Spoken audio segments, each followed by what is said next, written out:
Вести на Каналосу. Општина Кочани ќе бара пари од Центарот за развој на Источниот плански регион, со кои ќе ја подобрува комуналната инфраструктура на Пониква. Со апликацијата што ќе ја поднесе Канцеларијата за локален економски развој, ќе се конкурира со проектот за изградба на улици и паркинзи на рекреативниот центар. И до година главната точка на која ќе се концентрира општина Кочани во рамки на проектите за развој на туризмот е подобрувањето на комуналната инфраструктура. На неодамнешната средба на представниците од локалните самоуправи од Источниот регион се договарале можностите за реализација на заеднички проекти, а за кои со апликации преку Центарот за развој на регионот би се обезбедиле потребните пари. Според најавите, техничката документација за проектите за развој на туризмот пред се планинскиот е веќе подготвена и се чека на објавата за конкурирање за финансиските средства. Од локалната самоуправа на Кочани потврдија дека акцентот ќе се стави на напредување на инфраструктурните услови во планинскиот рекреативен центар, при што ќе се настапува партнерски со соседната општина Пробиштип.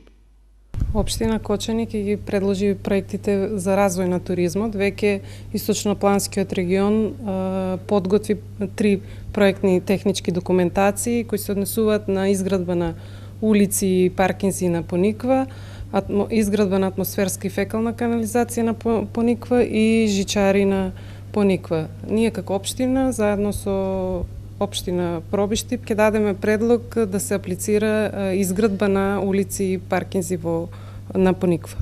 Партнерското дејствување со Пробиштип во развојот на туризмот и унапредувањето на инфраструктурните услови на Пониква започна уште пред 2 години, кога беше формирано заедничко јавно предпријатие од комуналната сфера. За сега ангажманот на двете лица вработени во предпријатието е насочен кон одржувањето на опремата што беше добиена со грантот од државната компанија МЕПСО. Освен преку Центарот за развој на Источниот регион, општина Кочани планира да обезбеди средства и од други извори, со кои ќе ја подобрува инфраструктурата во планинскиот рекреативен центар. Директно конкуриравме до Агенција за финансиска поддршка на руралниот развој и веќе се одобрени 2 проекта за поврзување на туристичкиот комплекс Пониква со одредени локации. Тендерските постапки се завршени. Очекуваме од средината од наредниот месец да се почне со реализација на изградба на 2 улици на Пониква. Двете сообраќајници што треба да се градат се на југоисточниот дел од викенд населбата, во која во изминатите години беа оттуѓени поголем број парцели и веќе се изградени викендичките. За сега, општина Кочани се уште нема позитивен одговор на барањето за реконструкција на патниот правец Кочани-Пониква, чиј асфалтен коловоз на повеќе места има големи оштетувања и го попречува нормалното одвивање на сообраќајот. Општина Чешиново Облешево ги започнува активностите на терен за изградба на канализацијскиот систем во селото Чифлик. Изведувачот на градежните работи деновиве ја доби проектната задача и се очекува наскоро да започне поставувањето на колекторските цевки. Активностите на терен за изградба на канализацијскиот систем во село Чифлик ќе започнат за краток временски период. Локалната самоуправа на општина Чешиново Облешево веќе му ја доставила проектната документација на изведувачот на градежните работи, со што стартува и практичната реализација на проектот. Изведувач на работите ќе биде фирмата Сандра Инженеринг од Скопје, додека надзорот ќе го врши проектантската фирма Венци проект од Кочани. Примарната канализацијска мрежа е со должина од 4690 метри и има профил меѓу 200 и 315 милиметри. Главниот колектор на отпадните води пак е со должина од 628 метри и истиот е со профил од 500 милиметри. Вкупната вредност на целата инвестиција изнесува над 16 милиони и 400 илјади денари. Овие средства општина Чешиново Облешево ги обезбеди преку Агенцијата за финансиска поддршка во земјоделството и руралниот развој.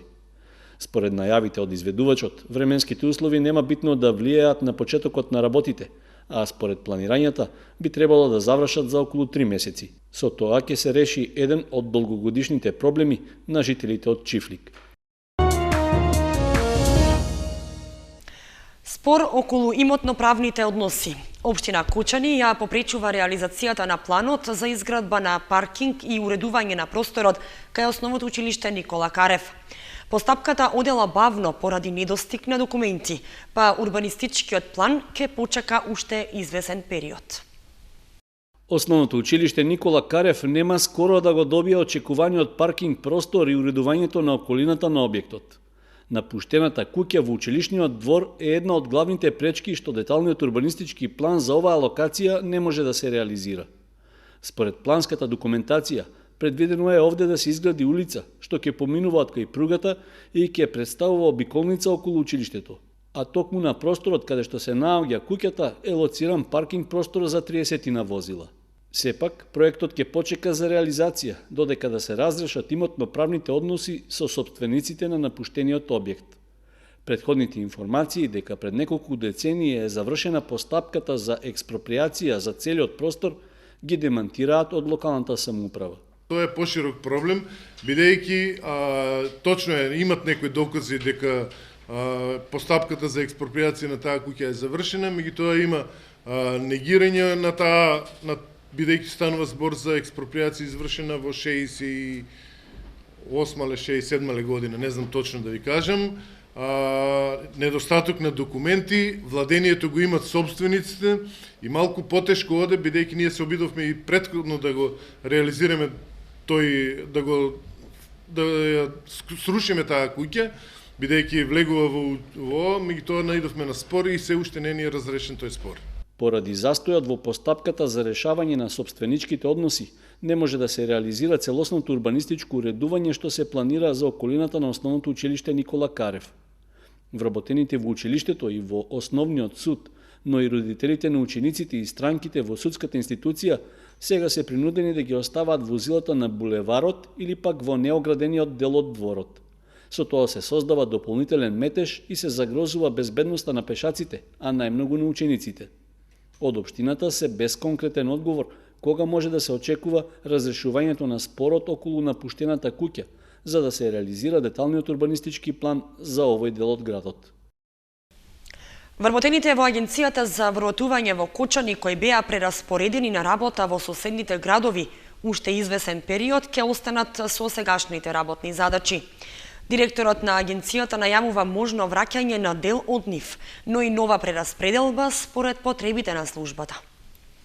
Дел од вработените во Агенцијата за вработување во Кочани и понатаму своите работни обврски ги извршуваат во други градови во државата, откако пред скоро половина година беа прераспоредени со одлука на централата во Скопје. Со решенијата што им беа доставени, по двајца од нив на работа одат во Штип и Кратово, а по еден во Берово и Пробиштип. Од друга страна пак, во Центарот за вработување во Кочани, како замена, беше ангажирано само едно лице, нивен колега од Пробиштип. Преполовениот број вработени, според директорот на агенцијата, не влијаело врз нормалното извршување на обврските. Може би имаме недостаток на еден или двајца, но квалитетот во услугата се гледа, значи веќе немаме поплаки, што е битна работа, бидејќи доколку немаме поплаки, нема критики, значи нешто функционира. Односно, може би скриено не функционира, но тоа ќе го утврдиме со дополнителни анализи, но добро е што граѓаните повеќе немаат поплаки кои што ги пушта на нашиот инфосајт, значи на нашиот инфомейл, каде што кажува дека ова не функционира, тоа не функционира, овој пие кафе, овој не отвара, овој доаѓа касно на работа, така да го следиме во тој дел. Според Поповски, прераспоредувањето на работа во други градови не е карактеристично само за Центарот за вработување во Кочани, туку таква практика имало и во другите работни единици на агенцијата. Во зависност од потребите и обемот на работа, имало можност за нови преструктурирања, но и дел од прераспоредените да се вратат на претходните работни места. Јас нема да застанам тука, значи може би тие што беа преместени ќе се вратат назад, но ќе има нови разместувања, се додека не го постигнам она што го барам во агенцијата, односно идеална работа во која што секој ќе си го добие услугата за која што дошол и побарал да биде услужен. Значи, не да биде малтретиран, преместуван од канцеларија во канцеларија, упатуван, не знам, јас не сум тоа. Едноставно сите во агенцијата, значи не само во Кочани, во цела Македонија, треба да ги знаат сите мерки, да ги знаат сите постапки, едноставно кога побара некоја услуга да биде навремено и вистински услужен, бидејќи агенцијата толку ги олесни работните процеси што ги има внатрешни, што секој може да знае се, бидејќи е лесно да се научи. Одлуката за преместување на вработените од Кочани во другите градови во периодот кога беше донесена, официјално се образложуваше со потребите да се одговори на задачите во соседните центри за вработување. Сепак во јавноста можеше да се слушне дека станува збор за санкционирање поради известни грешки во работата на службените лица. Градоначалникот Ратко Димитровски упати честитка по повод 23 октомври, денот на македонската револуционерна борба. Во пораката до граѓаните се нагласува дека Македонија прославува еден од трите светли датуми кои го одбележаа векот на обнова на македонската државност. 23 октомври е символ на континуитетот на организираната борба на македонскиот народ за стекнување сопствена независна држава Македонија. Славејќи ја 122 годишнината од формирањето на Македонската револуционерна организација, им оддаваме почит на сите кои се бореа, го дадоа својот живот и ја поддржаа македонската револуционерна борба. Пораката на посветеност и целосна приврзаност кон идеалите од кои се раководеа борците за Македонија, ја спојуваме со идеалите од кои денес се раководи Република Македонија, да гради посилна, побогата држава со поквалитетен живот за сите граѓани, се вели во честитката на градоначалникот Димитровски.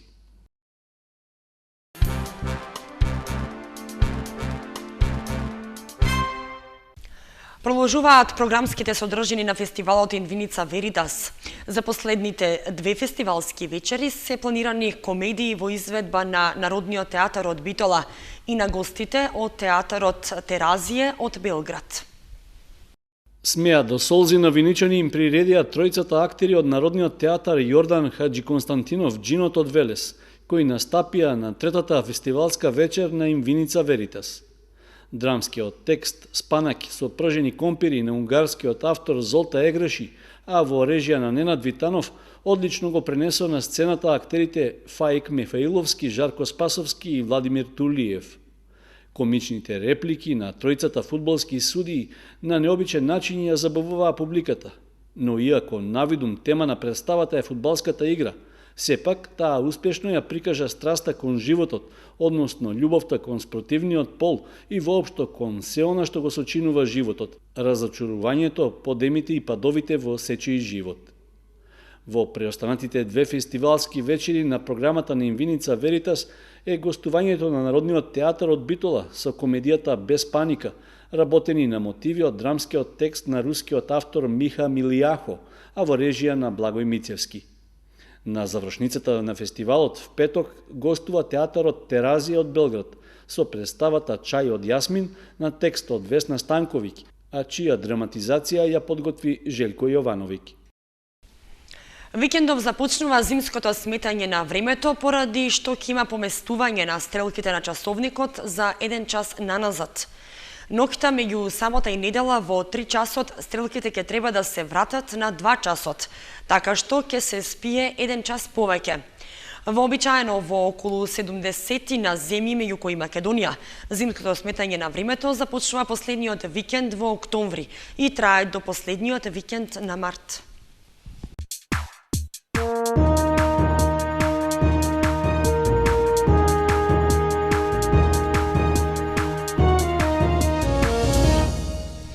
И за крај вестите од спортот.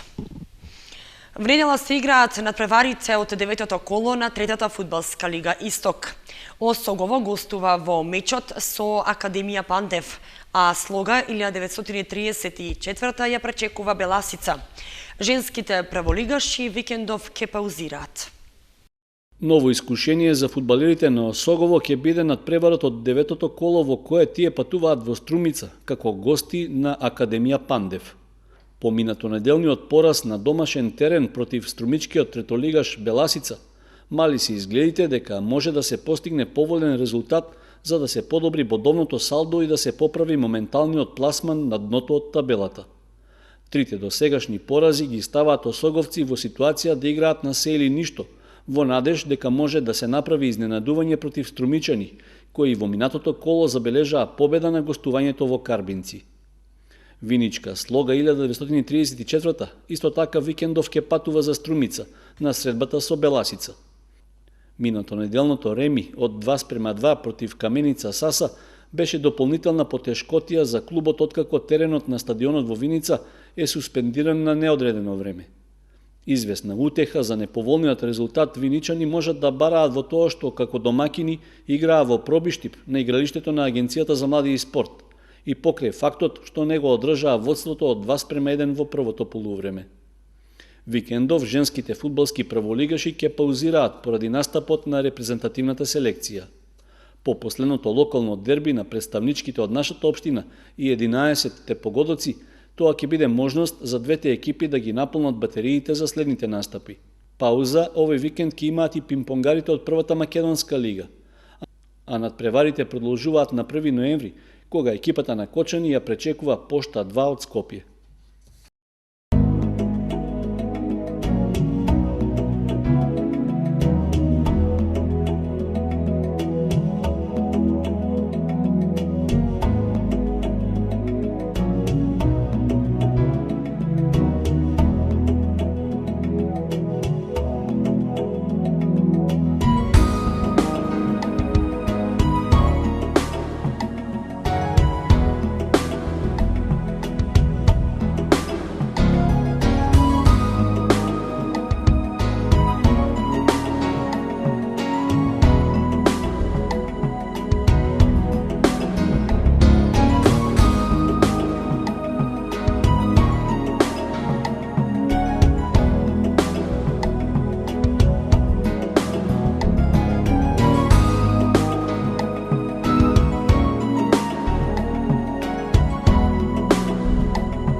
Вестите на Канал 8 завршија. Ви благодариме што бевте со нас. Имајте убава вечер. Довидување.